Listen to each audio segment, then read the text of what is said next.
Welcome to The Business Show, the place where business minds share their biggest highs, toughest lows, and everything in between. Join us as Hello we and welcome dive to the into Metropole the Business journey of Podcast, entrepreneurs, where we explore real uncovering business the journeys, stories, secrets, practical and insights, strategies and that lessons built to their help young success. people understand the world of enterprise. As our regular hosts are on their study leave this week and next week, you're stuck with me, Mr. Fagg, Director of Future School, as your host. Today, I'm delighted to be joined by Mr. Mant, who you all know as our Head of Sports Nutrition, but he also has some real extensive real-world experience about business leadership and innovation that we're going to be talking about today. So, welcome, Mr. Mant. Thanks very much for joining us. Good to be back in here. Yes. Can you just introduce yourself and just tell us a little bit about your business background as opposed to what we know you as the head of nutrition? Yeah, of course. So, Mr. Mant, I've been in Dubai now for over 12 years, so kind of a bit of an old timer, I would say, as such. Alongside education, I've also owned my own business, which I actually did when I was back in the UK, and that was running a street foods company. So it fits quite nicely into what I do now in terms of nutrition. I've had kind of some exposure to running everything and having to do all the social media and the marketing and the finance and all that comes with the joys of running your own small business. Fantastic. So you've got a strong business background. With that, what are the experiences that have shaped you the most? Well, if I think back to when we actually started the business, so I moved back to the UK for a little while. I left education and I fancied a bit of a change. So me and my partner at the time, we really loved food. That was one of the things that kind of really was a passion of ours. So that's how we sort of got into the world of street food. We love going to the different markets and finding different cuisines. So we thought, we'll give this a go. Having a kind of family that had their own businesses as well. My uncle had his own business, and while I was in school, I took part in a lot of kind of business-led things similar to what we do here at MTS. So I would say kind of like that family input, and also having the opportunity at school is what kind of got me into the business world as such. Awesome. So that was kind of really what motivated you to do the entrepreneurship and then build your own path. So it was some experiences you already had. Yeah, I think so. Passion. Yeah, I think so. I like the idea of working for myself and the idea that the money that you earned went into your pocket. And at the end of the day, that feeling of the money that you've taken, it going into your own pocket and no one else touching it, other than the tax man, of course, was quite a nice feeling. No, absolutely. So, from kind of turning that into, from the point of view of our students, why do you think kind of the hands-on real-world learning is so important for students today? Do you know what? I think the opportunities that students are given in a lot of schools, including our own, are really, really good. Thinking back to my own school experience, it was similar for me. We had a similar setup to the Business Hub, where the teachers encouraged us to come up with our own business ideas. So I was actually part of that, and we run a few kind of charity businesses out of the sixth form. And I just feel so many transferable skills, so many learning lessons. It's just a great thing for young kids to get involved in from an early age, understanding business, understanding how it works, and kind of developing both these soft and hard skills that will help them later in life. Yeah. No, absolutely, and that really sets them up for kind of moving on to university and then out into their careers. So, one of the things that students sometimes worry about and think about is when things don't go right. So, what role do you think to use the word failure plays in learning and innovation, especially for young people? So important. So when I think back to us starting our street food company, when I look back at our first logo ideas and our first menus and what we first actually delivered to the paying customer, I kind of cringe a little bit because it was nowhere near where we kind of ended up at. Yeah. So with the company that we run, obviously it was based around food and beverage and delivering food to customers. COVID got in the way for us, which is ultimately what stopped the business and meant I came back out to Dubai. But at the time that COVID came along, we were really happy with our product, but that had taken over 2 years to get to where we wanted it to be. So we were consistently failing. Things were constantly going wrong.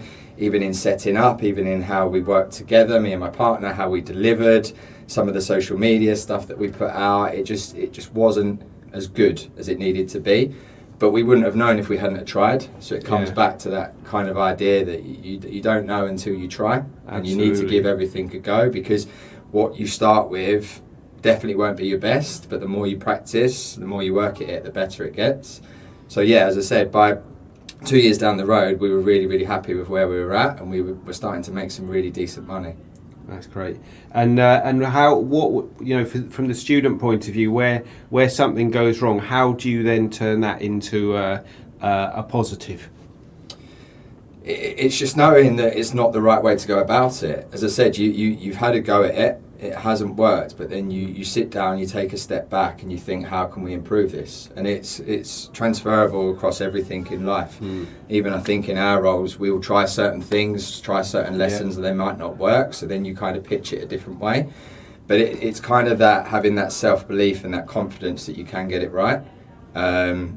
And again, you think back to, in terms of sport with us, the whole teamwork, the whole leadership, everything comes from what we deliver as PE teachers, and that's why I love my job so much, because you see kids fail, you see kids lose, but then it's how you then respond to that in order to become a better person and improve in general. Yeah, absolutely.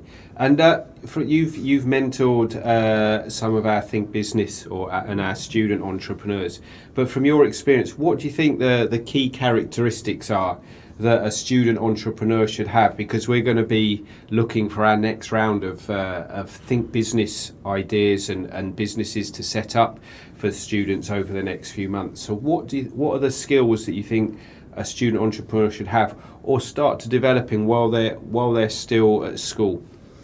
I think firstly, I'll say just how impressed I've been with some of the students that I've worked with, especially the Hydropop team that have been producing the ice lollies. I mean, their product and how they've gone about developing that and pitching it, and social media and marketing has been absolutely superb.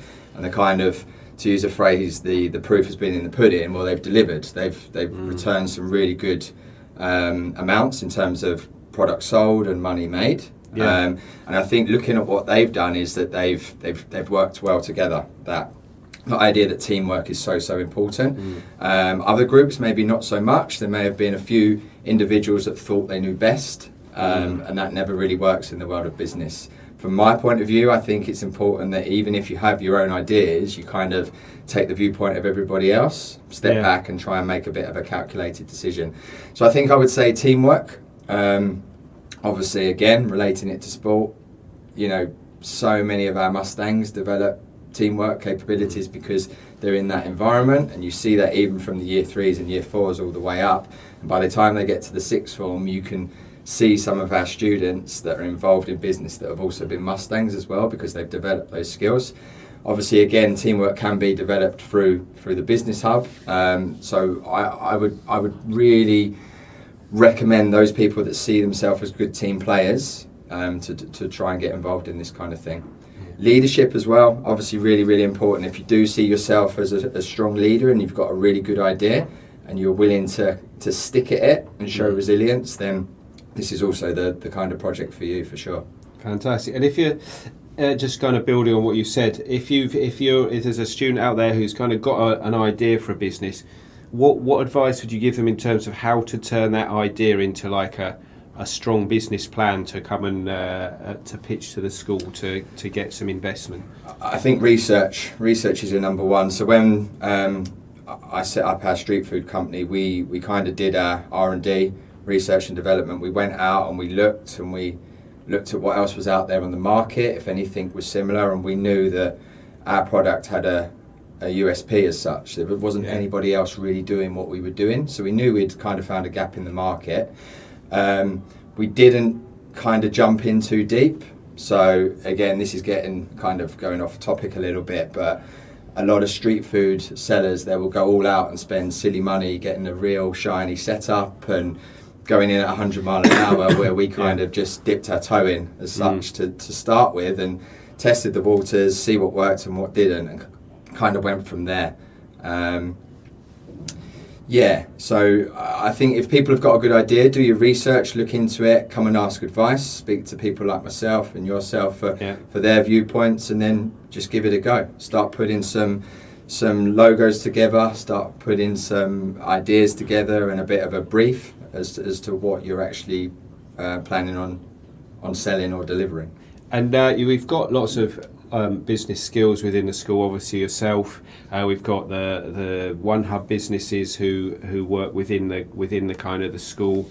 We've got other teachers who've got business experience as well, and you know, teachers are mentors. So what should students think about to get the most from working with a mentor, so it can really help them on their business journey or even on their educational journey?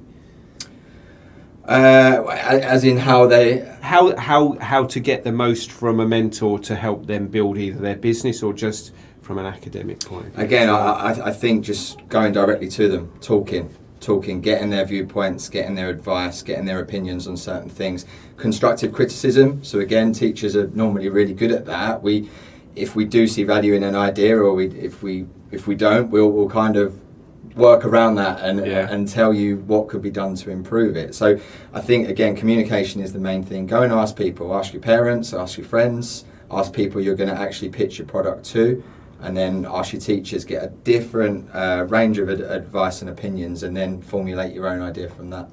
Fantastic. And just kind of going back to you've been talking about, taking the risk, thinking about it, but what advice would you give students who are like, they're thinking about an idea or they're thinking about doing something, who might be a little bit hesitant to take the chance or take the risk, try it? What advice would you give them? I've kind of had this mantra from an early age. It's kind of like, you don't ask, you don't get, and also what's the worst that can happen?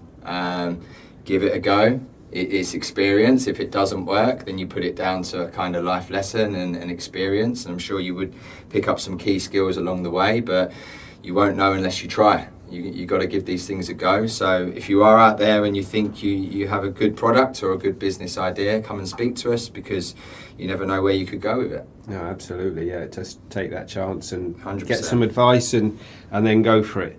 So just looking ahead, what do you think for within Metropole and the kind of the around kind of where your nutrition journey and potentially the business journey for students, what excites you most about the opportunities that potentially are available to those MTS students? I think at MTS it's the sheer range of things that we do here. We kind of push the boundaries in terms of education and offering out different kind of things. I've worked in a few different schools, and there's nowhere near as much expertise across the board as there is at MTS. Speaking personally, obviously from the nutrition point of view, that's something that no real other school is looking into or doing at the moment. So I would say to students, again, we talked about communication, but approach your teachers, speak to a range of different people just to get a range of different ideas.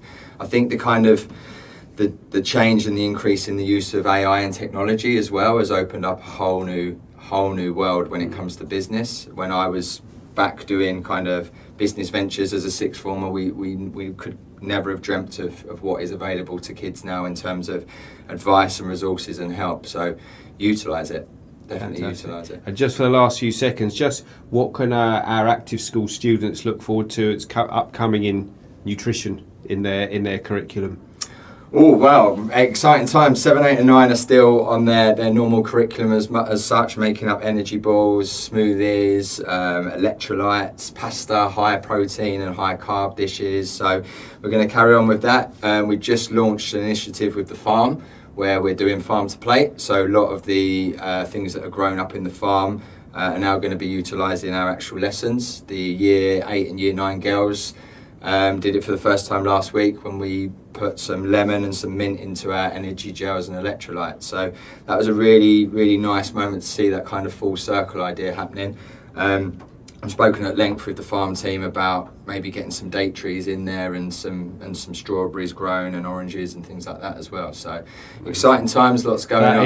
That is taking it to another level now. Of course. Listen, thanks very much, Mr. Mann. Thanks for sharing your experiences and your advice.